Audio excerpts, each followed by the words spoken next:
As progressives, we have got to think strategically. That means figuring out what we do tomorrow and what we're going to do in the future.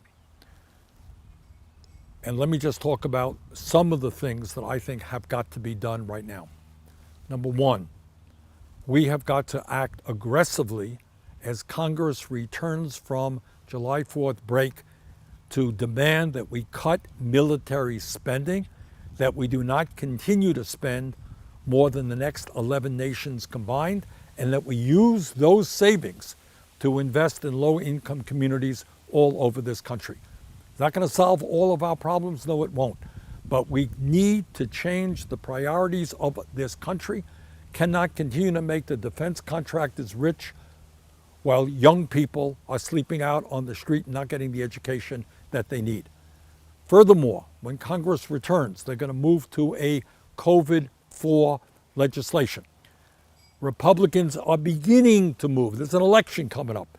So they're beginning to think that they have to start paying attention to the needs of the American people, but they are nowhere near where they need to be. The Republican Senate has been an absolute do-nothing body for the last 2 years.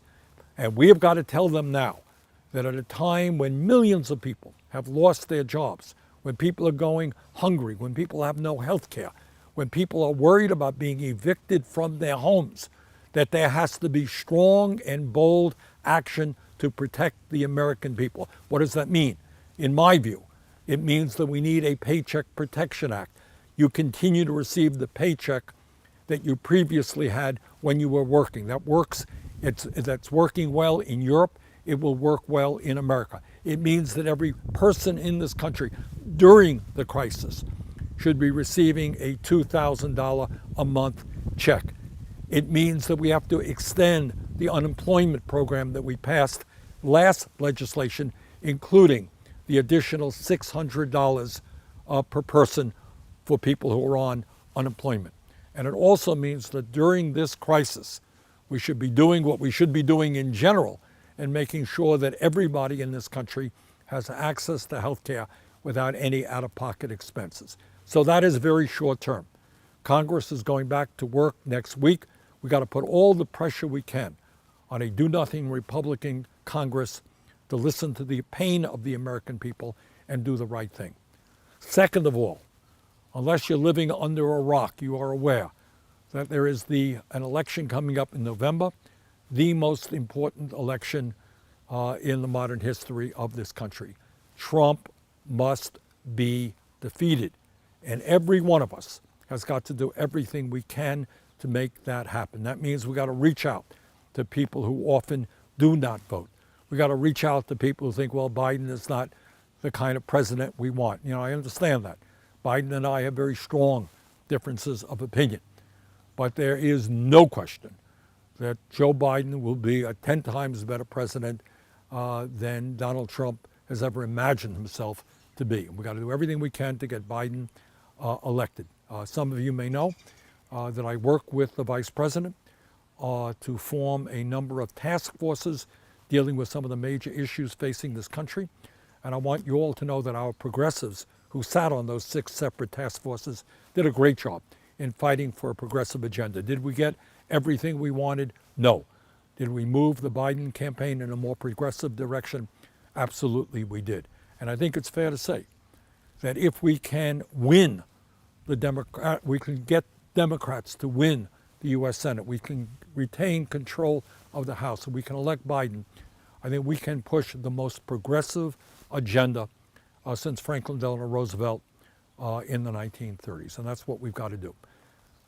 But in addition to all of that, you know, while we do everything we can to make Congress act to protect working people right now, that we win this election and defeat the very dangerous Donald Trump, then on top of all of that, it is absolutely imperative that we maintain our vision for where we want this country to go in the future.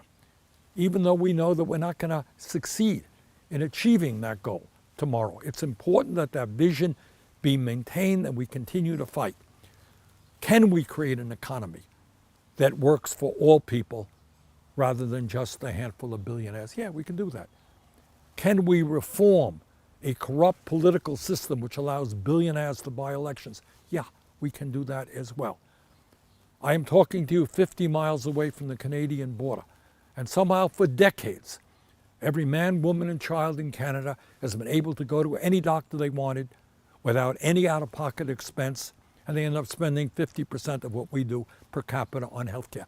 Can we move toward healthcare as a human right, not a privilege, through Medicare for all? Absolutely we can, if we continue the struggle. Can we lead the world in combating climate change and creating millions of good-paying jobs through a Green New Deal? We can. Can we reform a broken and racist criminal justice system, which has more people in jail than any other country on earth, which is experiencing police brutality and murders every single week and every single month? Yeah, we can do that. We can reform our police departments. We can reform our broken criminal justice system. We can reform our dysfunctional immigration system. We can do all of those things if we are prepared to stand up and fight and take on very powerful special interests who want to maintain the status quo. So, bottom line is, short term, let's get Congress to do the right thing right now to protect working people. Medium term, let's make sure that we all work together to defeat Trump and elect Joe Biden as our next president. Make sure that Democrats control the U.S. Senate and retain control over the House. And long term, let's maintain our vision for an America in which a government works for all, not just the few, where we end racism and bigotry of all kinds, where healthcare is a human right. Let's go forward together. Thank you all very much.